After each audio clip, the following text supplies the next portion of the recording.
right. Franklin Roosevelt, George M. Cohen, and Jimmy Cagney are all connected through the movie Yankee Doodle Dandy. Tim would like to explore with you these three personalities and their impact in American history. He will be operating out of the manual To Entertain. Part of his speech will be sort of a speech song, which can be found in both cinema and Broadway shows.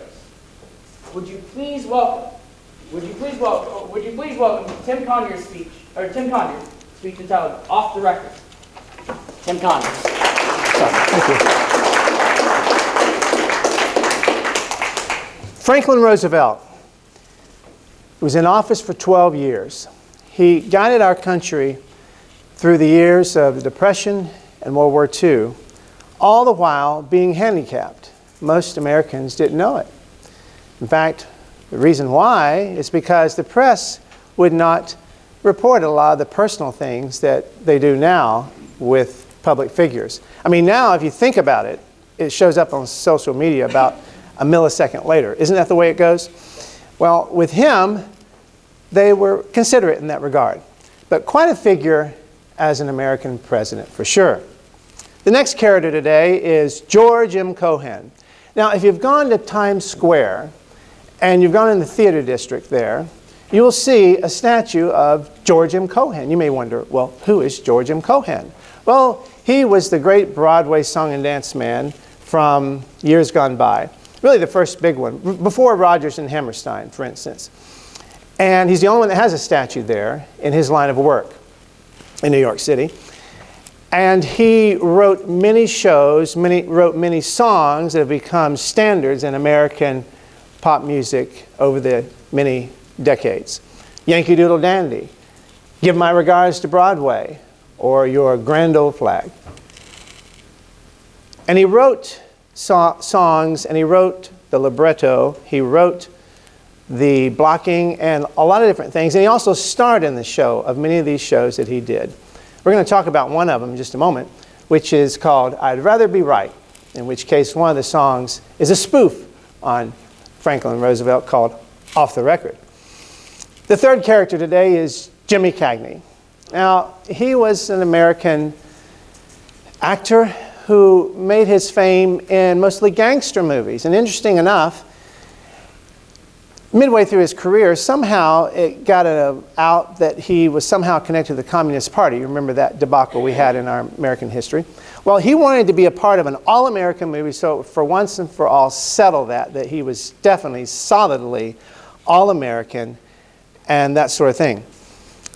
He was great at dancing himself, and he plays the role of George M. Cohan in this show. So here you have Franklin Roosevelt, who the show is about. You have George M. Cohan, who wrote the show, and you have the great actor Jimmy Cagney, who starred in the show of Yankee Doodle Dandy. Now, there are a few words I want to clarify before I attempt to do a song speech. Now, a song speech is when there's music over the speaking. You might find it in My Fair Lady with Professor Higgins, if you remember that movie. A lot of what he did, he spoke it. He didn't sing the songs. Well, same way with this particular shtick, if you will.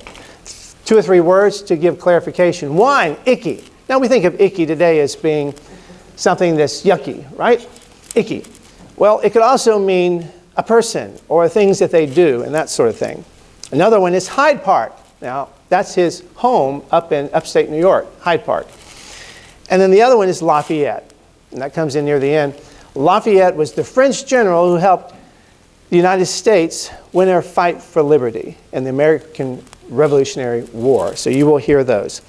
So here he is interacting with the press as he talks through all these issues that he's faced in his presidency. And here we go. We hope.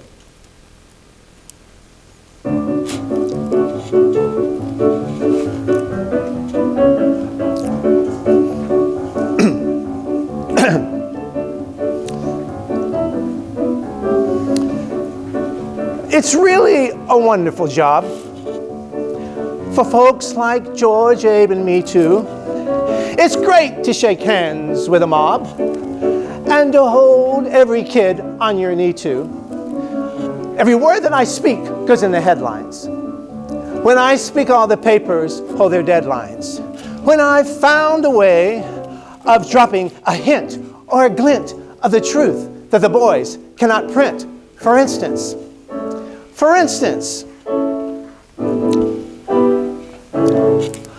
when I was courting Eleanor, I told her Uncle Teddy I wouldn't run for president unless the job was steady.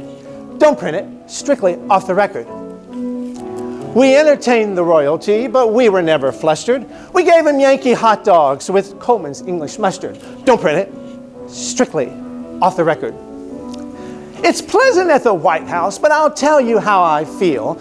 The food is simply terrible, just sauerkraut and veal. If Mrs. Aw would stay at home, I'd get a decent meal. But that's off the record.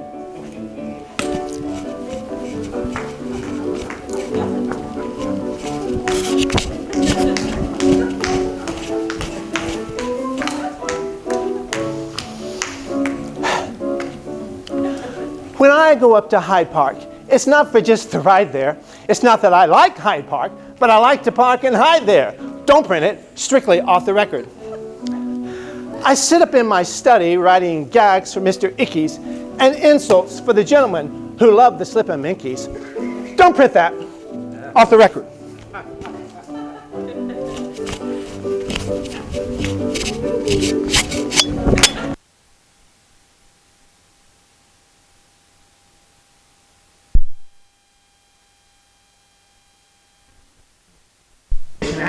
When we required a bracer and finished up the boulder dam to give the boys a chaser. Don't print it, strictly off the record. And for my friends in Washington who complain about the taxes, who cares as long as we can knock the axe out of the axis?